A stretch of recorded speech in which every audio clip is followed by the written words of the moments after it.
once upon a midnight dreary, while I pondered, weak and weary, over many a quaint and curious volume of forgotten lore. While I nodded, nearly napping, suddenly there came a tapping, as of someone gently rapping at my chamber door. "'Tis some visitor," I muttered, "tapping at my chamber door. Only this, and nothing more." Distinctly, I remember it was in the bleak December, and each separate dying ember wrought its ghost upon the floor. Eagerly I wished the morrow, vainly I had sought to borrow from my books surcease of sorrow, sorrow for the lost Lenore, for the rare and radiant maiden whom the angels name Lenore, nameless here for evermore. And the silken, sad, uncertain rustling of each purple curtain thrilled me, filled me with fantastic terrors never felt before, so that now, to still the beating of my heart, I stood repeating, "'Tis some visitor entreating entrance at my chamber door. Some late visitor entreating entrance at my chamber door. This it is, and nothing more." Presently my soul grew stronger, hesitating, then no longer. "Sir," said I, "or madam, truly your forgiveness I implore.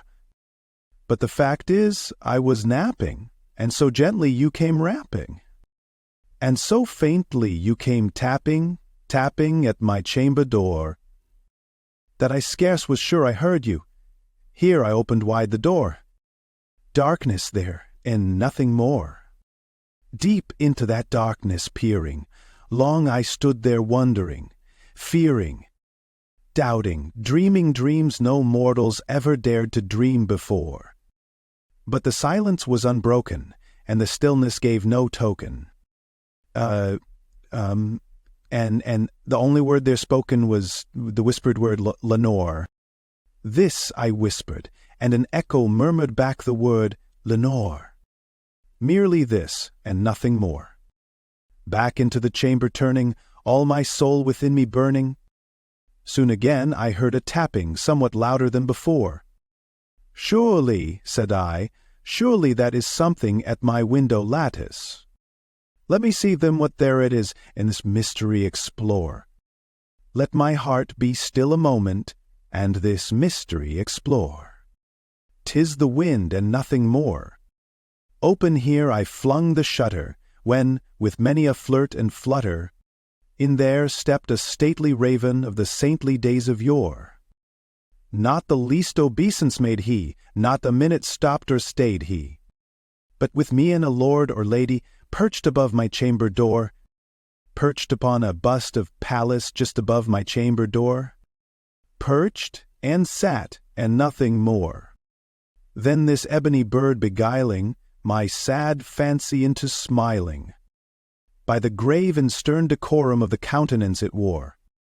"Though thy crest be shorn and shaven, thou," I said, "art sure no craven, ghastly, grim, an ancient raven wandering from the nightly shore. Tell me what thy lordly name is on the night's Plutonian shore." Quoth the raven, "Nevermore." Much I marvelled at this ungainly fowl to hear discourse so plainly, though its answer little meaning, little relevancy bore.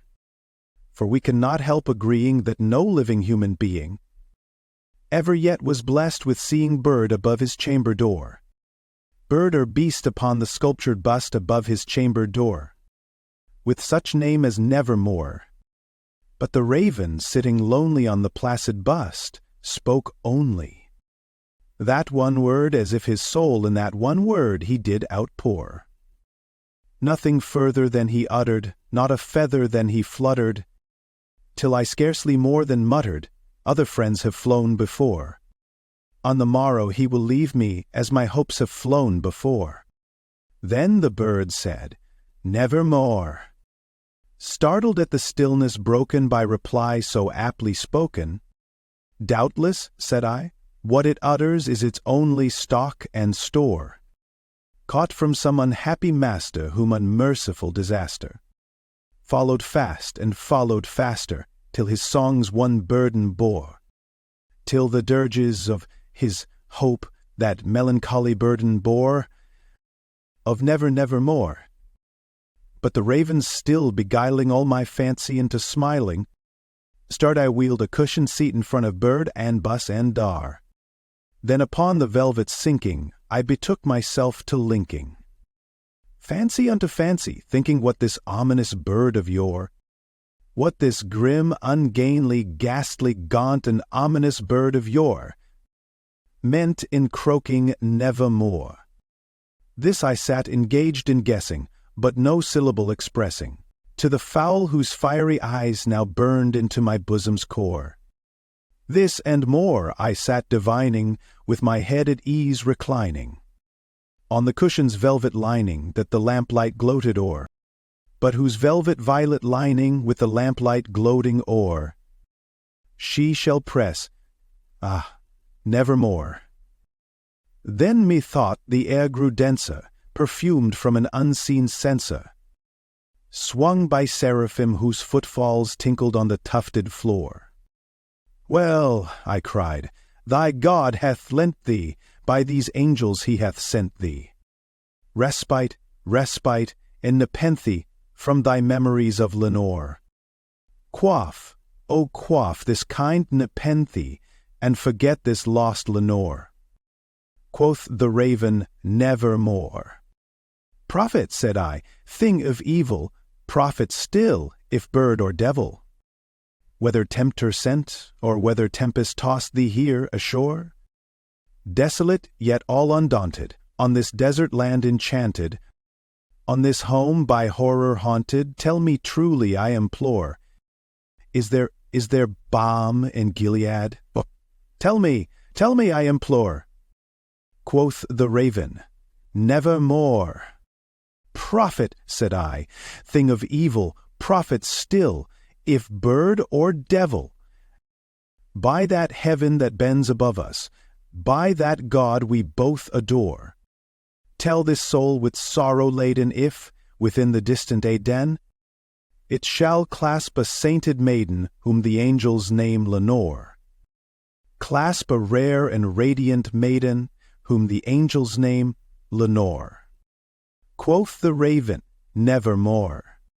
Be that word our sign in parting, bird or fiend, I shrieked, upstarting. Get thee back into the tempest and the night's Plutonian shore. Leave no black plume as a token of that lie thy soul hath spoken. Leave my loneliness unbroken, quit the bust above my door. Take thy beak from out my heart, and take thy form from off my door. Quoth the raven, nevermore. And the raven, never flitting, still is sitting, on the pallid bust of Pallas just above my chamber door. And his eyes have all the seeming of a demon's that is dreaming. And the lamplight o'er him streaming throws his shadow on the floor. And my soul from out that shadow that lies floating on the floor shall be lifted nevermore. Please remember to like and subscribe.